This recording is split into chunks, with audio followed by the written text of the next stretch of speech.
wonderful thing is that you're upending your, an audience's expectation of what a documentary can be. And I think that's one of the things that makes this film so incredibly special. And especially for the ways that we have seen Appalachia portrayed in films too. And I know you within this film, you use a lot of archival footage too. But I think what you're doing is so different because it's so focused on the spirit too. And especially this idea of like coal being this like savior for this region too. So there's also a sense of faith and a sense of magical realism that goes throughout the film. I wonder if you could tell us a little bit about that and how you developed your approach to this film. Yeah. Well, I think this film's kind of been a long time coming. I've been wanting to make a film about the identity, belonging around coal for a long time. I've never been allowed to make it. I mean, anybody that hires me to make a film about coal, it's about black lung or the environment or politics. And I didn't want this film to be about those things necessarily on the nose. It is about the soul of people feeling very connected. If it was about facts and figures, this wouldn't even make sense. We have 12,000 miners left in the entire state of West Virginia, right? So it's not really a problem of facts and figures as much as it is one of community and belonging. And I think growing up in West Virginia and seeing mostly depictions of the region being one of deprived, one that I needed to leave, one that the story had already ended, has really influenced me as a storyteller because I just want to show Appalachia full of life. And not just human life, but natural life and all these things. And so the film, just over the course of 3 years of making it, became a film about mourning and grief. And that's my own grandpa, that's my papa, he's actually a grave digger. Which some people are like, does that mean he digs with a shovel? I was like, no, graves haven't been dug with shovels in a while. He has a big piece of machinery. Yeah, it became a ghost story because when we named it King Coal, we first started filming just these coal rituals. And those on the surface were interesting to look at, but I think they're very easily, you can laugh pretty easily at some of the things that are going on if you don't understand the context of the weight of this king, right? And so then I started really dipping into watching a lot of fairy tales and reading a lot of fables and thinking about the mythologies that make up our lives and that thin line between myth and truth that already exists in the region, and just kind of dove right into it, apparently. Yeah, I hadn't watched this film in so long. I'm so kind of baffled. Yeah, the funeral scene, just so you guys know, the funeral scene, that was unscripted. So we asked 80 people, I think, to show up on top of this hilltop, and what we asked them to do was wear black. The one thing that we did do is we had a ballad written. Lady D sang that ballad. It was a call and response ballad. But Heather's speech, when she gave it, and it's much longer than what's in the film, she wrote the end of the film for us. And I'd never met her before that day. And I was really moved by the idea of cinema as we think of, filmmakers often think of wanting to make an impact when your film's done, but there was something incredible about what happened during that 2-hour period where cameras didn't stop rolling. We were just filming this event that, yes, was set up for the film, but became this very real nonfiction event that showed me how cinema can have an impact immediately in people's life. So yeah, just a note about that, because some people are always curious if we wrote that thing she said, and we did not. We actually went back and rewrote parts of the film to circle back to it. So for a documentary film, your team consisted of some very interesting people, including choreographers, the other performers, musicians in a different way. Can you tell about building that group of collaborators? I just tried to surround myself with people that could bring this level of imagination, magical realism, these elements that I had never worked in before with a documentary to the screen. So the choreographer Celia Rawson Hall was, the direction I gave her was that the film's about these two worlds colliding, sort of the past and the present and the future, and that's this move, right? This is these two worlds. And, so like there's very subtle things, and I knew I wanted dance to be a motif because it felt like the opposite of the King's world, which is very stagnant and unmoving. You may have noticed the cinematography changes as the film gives way to the King's death. In the beginning, everything's locked down on a tripod, and as the sort of daydreams start coming in, everything's much more fluid. A breath artist was an important part of the team. I didn't even know what a breath artist was before I made this film. I live in Knoxville, I was at Big Ears Music Festival and went to Showcase performance, and just went right up to him afterwards. He's like, you have to be part of my film. I don't know what you're gonna do in it, but you have to have this breath. Because oftentimes our forests are referred to as the lungs of the East Coast, right? So if it weren't for those forests and those mountains, the East Coast would be far more polluted. And so I thought about how the region's generally seen as one of ill health and poor health, and how we actually provide this clean air for a lot of people. So breath became important. Who else was our post-sound team? I don't know if you guys saw the film, Everything Everywhere All at Once, but Alex Furman, who was our supervising post person, she worked on that film and just brought a lot of like that sort of portal magic in her thinking of this. So yeah, it was a interesting team. Yeah, and I'm so glad that we have this incredible space here that's so acoustically sound that you're able to experience this such a complex sound mix and sound design for the film. Or at Sundance too, where, you know, after the film, you brought out your whole production team and you're going down the line about telling what they did for the film. And when the breath artists came out, I was like, wait, what? Breath? What? I hope somebody's gonna get back to that. And then did he have you, he had everyone close their eyes and listen to him perform, right? Which makes the craziest sounds. I was complete chills just went through the entire audience too, as we felt like we were in the mountains there too. He had created this just incredible soundscape too that goes throughout the film. So kudos to you for like having, you know, that faith and bringing in other non-traditional performers into this work. It really helped this film soar too. I was wondering, can you tell us about, you know, the relationship between the two girls there and how that was developed?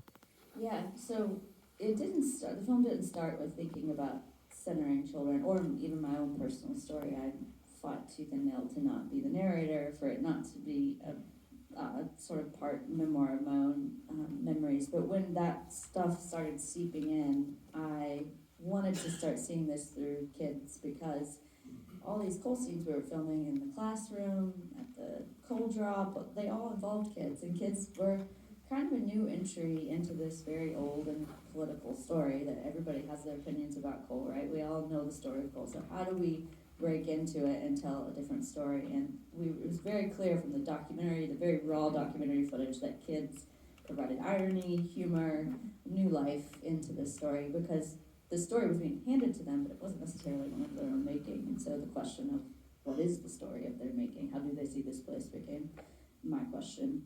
So we actually cast Lainey and Gabby at dance studios in West Virginia. They're not actors, but we were looking primarily we were first looking for one girl, because that's how I thought it would work, and then I realized you need a buddy. You can't just like walk alone in the woods. That's a very boring film. So some footage that we shot, test footage, we were like, she needs a buddy. So we went back to the dance studio. And the reason we chose Lainey in the beginning is she has very deep coal mining roots. So she has generations of miners in her family. She's swimming in the sea we're in. She gets it. Gabby did not know her family's coal history. So when they're doing that homework scene, which is just a homework assignment, we got the materials for them. That was Gabby's real bedroom. We're like, just make this assignment, which is a normal assignment that's given to kids in the county I grew up in. At that time, when Gabby says she doesn't know if coal's important to her family, she actually didn't know that her family had ever worked in the coal mines. And it was a couple days later, I met her grandma and was talking to her and asked her where she grew up, and she said, she mentioned a coal camp, and I said, was your dad a miner? She was like, yeah. I said, does Gabby know that her grandpa's a miner? Well, no, we haven't talked about it. I'm like, how does this not come up? So we went to the coal camp, and that was the first time that her grandma had relayed these stories about her great grandfather and great great grandfather's history in mining, which is also really important because people don't hear enough about the Black history of miners, obviously. But it was a happy accident, a happy nonfiction accident in that casting. But in those scenes, we just put them in. We didn't script them. What they did is what they did. We asked them. We'd find a moment or at the Cole Memorial, just go to the fair, be a kid, do what you would do. And Gabby and Lainey talked about their future, what they wanted to do when they grew up. That was all non-fiction, non-scripted. So they just had they had a great ability to ignore us, which is what you want in a documentary, which is hard for kids because they're very performative. And they just had good chemistry. They got along really well and don't live in the same county, so they're not actually like friends that see each other daily. And they just were great together and sort of broke open the story in a new way for me. What was it like for them when they saw the film? So Lainey, the redhead, she's like, whatever, she just doesn't care. It's funny, like she's on our poster, it's so funny. We did a huge public screening of this film to over 400 people in West Virginia, beginning of July. And she brought all of her friends. I think she was very nervous. She's very shy.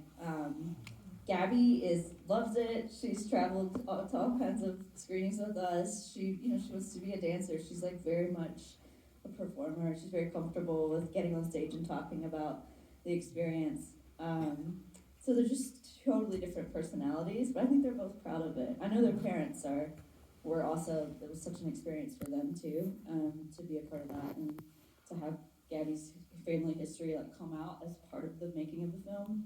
Lainey's dad, he still works in the industry, and I was very nervous. We showed them the picture lock before sound and color.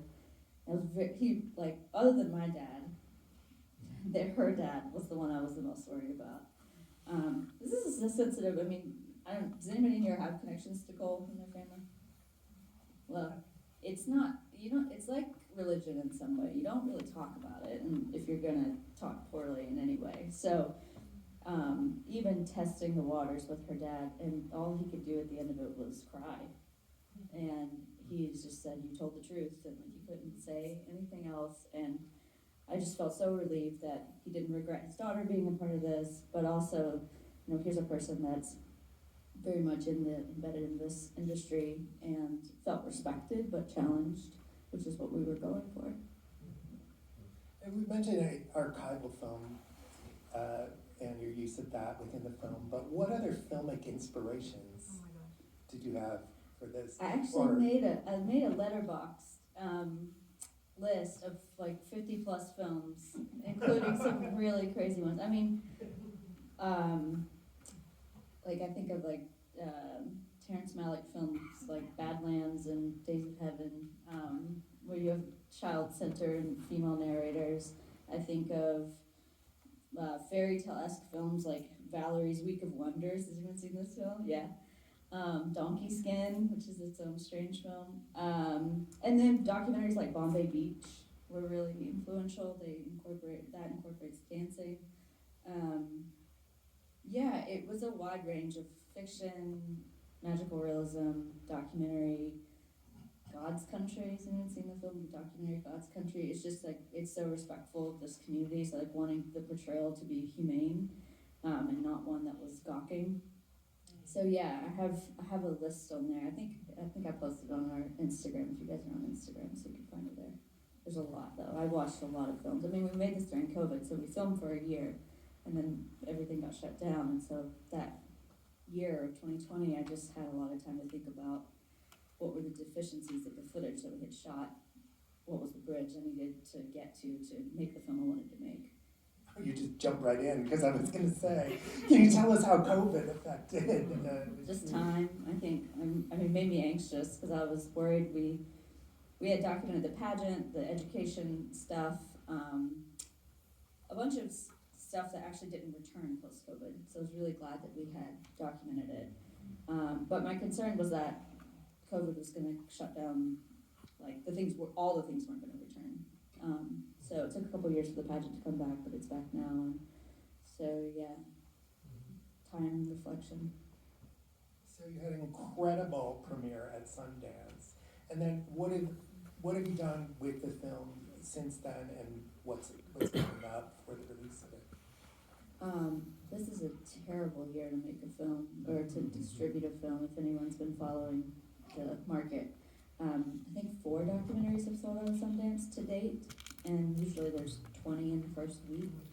So, it's a really rough year. We are totally self-distributing this film, so if you know a community that wants to see this film, and there's an independent cinema theater in their community, we're working like that. So we've done our festival run, that's sort of coming to an end, and now we're doing theatrical window starting August 11th in New York City at DCTV, and then we have, I think, 25 cities across the US who are excited and showing it, which is great, and having more and more pop up. And then we'll probably do our own self-release VOD sometime in the fall.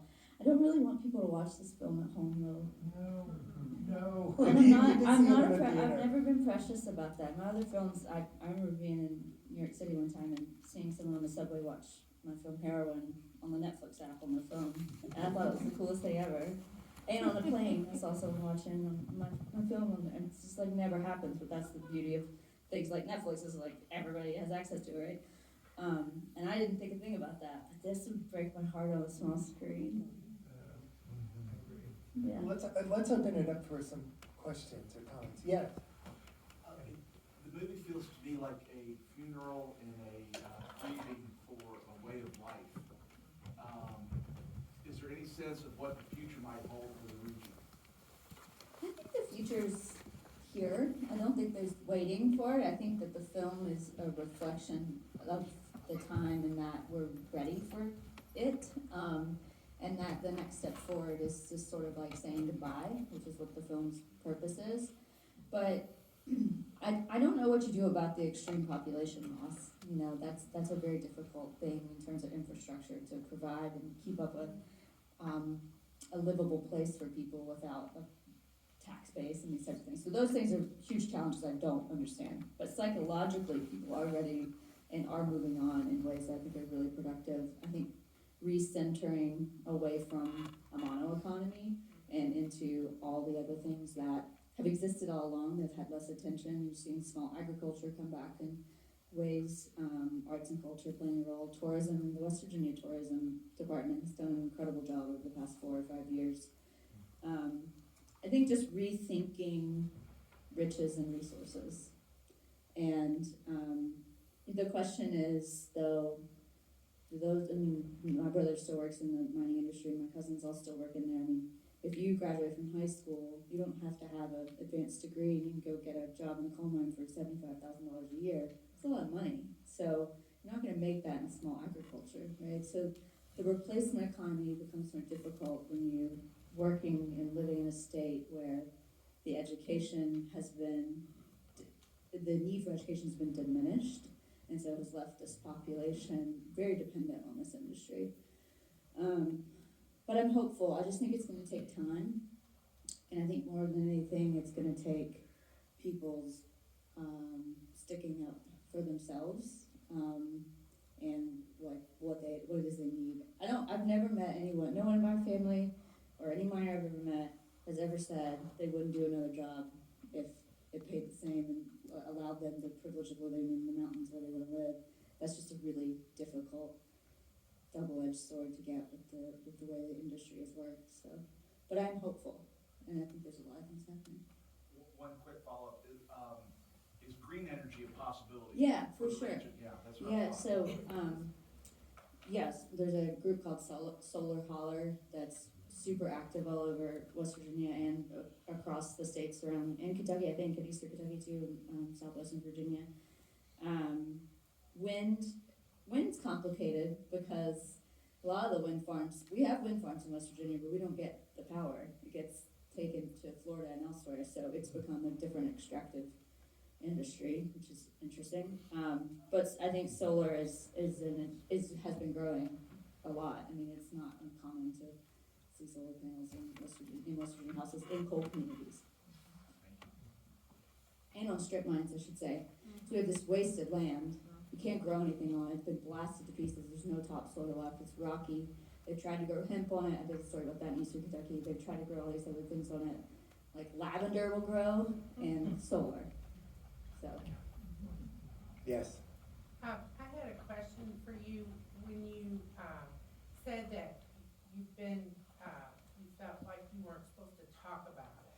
Did you face a lot of, problems from your family and people that you know for making this film, or what was the, feedback from them? I didn't talk much about this film to my family. I wanted them to see the final thing, because I think along the way, the film was versions of too romantic and too harsh, and the film had to find its balance, and so I just never felt comfortable sharing. Usually I will show my family scenes that I've filmed, and my parents were just totally in the dark about this. I just felt like I didn't have the words yet to do it in the right way. Everyone in my family loves this film. They've seen it multiple times and they're kind of still processing it. For one, it's my voice, and that's something to process. For another, it's my mom's dad. That's another layer to process. There's so many personal connections to it, but it's also challenging. I think like the Mingo Oak scene is really hard. But nobody's living in sort of the black and white space that I was scared they were living in, which is damned if you do, damned if you don't type situation. Like, we're gonna hate it because you say anything bad. I think it's much more nuanced than I gave it credit for. Yes, in the back row. Get you next. What were you looking for when you were cutting the film and like creating like a edit from one shot to the next? Oh goodness. This is a hard film to edit. My editor is Eva Radovojevich, and she was in Greece, and I was working in Tennessee, so we were co-editing, passing the project back to one another. But she was really smart in helping to rein in these sort of like dream elements so that they didn't make the film feel ungrounded. So how do we really situate you? I mean, the first 30 plus minutes are really in this cold space, right? And there's this departure in the film where we start easing out of that. And I think that's to Eva's credit of making sure the audience really understands this kingdom, right? And the rules of this kingdom, and why breaking those rules is so like magical in this way. So I think that was the challenge, was making sure that it didn't start feeling too ungrounded by these dreamscapes. And then from shot to shot, I mean, I teach at the University of Tennessee, and I was teaching about match cuts and graphic cuts and different things, just trying to find examples. And there's a lot of, I mean, you remember the shot in The Revenant where he's laying down and he's breathing into the camera lens, and it fogs up the lens completely, and then it cuts to the mountain of fog. It's like moments like that are just cinematic moments that I wanted, that weren't necessarily like moral storytelling things that I was worried about. We're just like, I wanted this to be a good, fun cinematic experience too. So, the harmonica to the coal barge, and all these, for just finding these moments that felt otherworldly when they were just mundane moments. So that was also a priority, was like these match cuts that could make you feel this sense that like something is changing and something's just on the other side of it. Just to follow up, I just want to say I really enjoyed the match cut where her hand was on the moss and then it cut to this view from the trees from above. I just thought that was like really creative, like the way she where you could see like the little bits where like she her hand was coming out. That was cool. Cool, yeah. Yeah, I mean, the line in there, there's always been those of us who travel in and out of the kingdom. Like, that's an early scene of what I'm thinking about, like, psychologically. You're in a mine that coal was made up of a bunch of trees, a forest, right? And so to use just editing to transport, not words, no dialogue, no anything, but just this cut. I was trying to show people that these worlds are much more close than we give them credit for. That other question back here. As somebody who is very interested in old-time fiddle music, I was glad to see that short scene with the old man playing fiddle, and I wondered, it occurred to me that maybe there was more musical scenes that had to be edited out. Yeah, we filmed a lot. We filmed at the Augusta Heritage Week. Do you know what that is? You're Yeah. familiar? Yeah. Yeah. Filmed a lot of porch fiddling and yeah, I think I think a lot of people come to this film, they expect to hear old time music, and we scored it completely with percussion. I mean, we used metal sheets and some other crazy things that we used in the score. I mean, I hired a drummer to do the score. I really was going with this motif of the King's drum being the beat of our life. And so it is breaking the tradition of what you think when you hear Appalachian music. But yeah, that's my papa playing the man in the chair. Oh. And that was another cut that was kind of important to me because I asked him to take me to a place that sort of breaks his heart in some ways. He took me to a clear cut, a place that the trees had been completely ripped up, and then he took me to an old growth forest. And so we had him playing the same song and those two things to cut between. But yeah, there was a lot of music that was cut out. I'm sorry. Our Instagram has some of it if you want to hear some of it. There's so much like, it was difficult to break from the ways, some Appalachian things I wanted to break from, right? The stereotypes, like the mean negativity things that I think hold on to the storytelling there. And it was really hard to break the rules of like not having this music that I grew up with that's important to me culturally. But I've kind of just felt like, okay, if we're breaking the rules, if we're telling a new story in a new way, let's think about how the score can do that in some ways too. So, Yeah. thanks for your question. Hi, I was able to work for the state of Kentucky regulating the coal industry for 11 years. And a lot of people don't really realize what a liability it is for the coal industry to mine coal. A lot of times they would put in what's called a permit, and they had to do all this environmental, administrative review, et cetera. But that's behind the fact as far as what's going on and the federal government and the state government, how they regulate the coal industry. So, just want to share that it was, in order to run an operation, if they weren't bringing out coal, they were closed down. And they had one example there as far as the unions, the non-unions versus the unions. That was a big deal, obviously, back in the day. So I just want to share a little bit. Thanks for sharing that. In the back row? I had one more question about the music, and I want to congratulate you for it's so interesting in the use of percussion. I noticed in the credits, credit for Stowe Percussion, which is a phenomenal percussion group, and I was curious whether those were borrowed recordings, or did they actually create while watching a screen what you shot?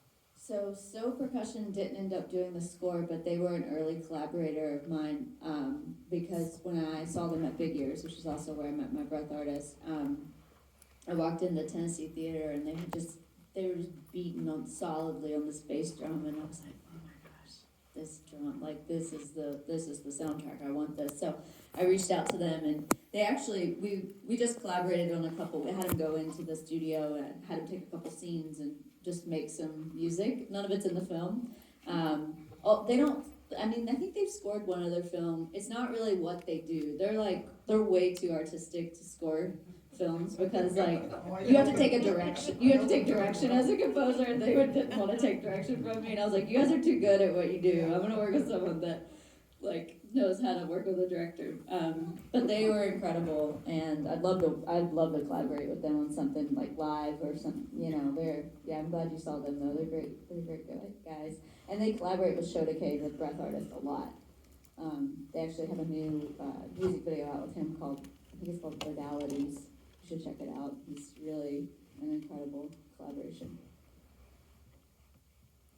Yes? Sure. Could you tell us about the process of actually filming down in the coal mine? It's a brief scene in the middle. Yeah. My dad and brother worked at that mine at different periods of time, so that's how I was able to convince them to let me go under there. It's very hard to get that footage. And I actually shot that in 2012. And I shot it for a different project. It's already been out in the world and just edited differently because when I shot it for that project, it was a portrait about that miner that's running the continuous mining machine. So just seeing it this way, like, it looks totally different. But yeah, 2012, what year is this? 11 years ago. So I was 23 years old, 24 years old. I had to do a lot of training to go underground. We rode 2 hours, 10 miles to get to the face of the mine where they were mining. And really just visceral experience. I mean, everyone in my family's worked in the mines, and as a kid, you go to company picnics and you get to go into right into the mouth of the mine. You would get to go deep where they're mining. And so it was an unreal experience. Just constant state of I can't remember the temperature underground. You might know it's 56 degrees. It's always the same temperature. It's a lot more wet than you would imagine. It's pitch dark. I mean, when you turn your light off, you can't see your hand in front of your face. So it was really difficult to film and have enough light. And I actually asked those miners to stand over there and point their lights towards the machine so that I could have some more light. Yeah, that footage is from 11 years ago. So I'm glad I had it in the archive. The other thing about that, what's important in underground mines is the ventilation system, the air, because they've got to keep that and keep the water out of the mines, because if there's one spark and the methane hits it, they can have a fire. So. And this was a really gassy mine. It's known to be a gassy mine, and that's one of the first things you see the miners do is hanging curtains, which is one of the ventilation techniques they do. We have one last question. Thank you. Yeah. Oh my gosh. Yeah. Not the last question. Hi, Lane, I'm Cindy. Hi. West Virginia proud. Mountain State. Yes, Greenbrier. Hi. So, I saw the other two, Okay. right? Heroin, Yeah. and Recovery Boys. Loved them both. I watched the first one several times. I mean, those women, amazing. Thank you for bringing that to light. You are an amazing person. No, they are. There's a question in here somewhere. Did you see Jan? She was a pallbearer. Yeah. Yeah, yes, Yeah. I did. I was like, wait a minute, what? Yes. She was a pallbearer. To me, the most flamboyant visual tonight was the lovely, you said her name earlier, the redheaded kid. Lainey.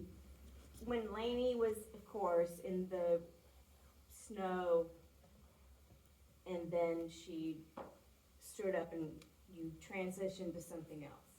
And to me, that was the visual of the night. But I'm sorry, I'm not doing well. I'm nervous. John? Thank you. This guy was at the funeral right here. That's amazing. Look, I know you. I'm so glad to see you. So let him ask a question. No, but, all right, we'll take this one last sentence. First, the man playing the violin, that was your grandfather? Yeah. Okay, I thought he was fantastic, and before I get to the question, I just wanted to say that your John Prine music video that you directed, that features him, is probably that and the Johnny Cash Hurt music video are my two favorite music videos that have ever been made. I thought it was fantastic. Now the question, this, compared to your previous films, this was the most personal, but also a lot more narrative elements. Do you see yourself making a more traditional narrative film, or kind of going back to just traditional documentary in the future? I don't know. I'm very much story led. So whatever the story calls for, that's the tools I like to use. And so the first film I made that I think people were aware was an interactive documentary. It's called HollowDocumentary.com, and it's 5 chapters and 30 short films. It's like a choose your own adventure. It's like a game documentary. And then I made a bunch of shorts, and then I made a very traditional verite feature because that's what that story called for. And so this is just what this story called for. And I wouldn't say I'm not itching to do a lot of fiction. I still am very much, I love real stories, I love real people, I love spending time and building trust with people and being in communities.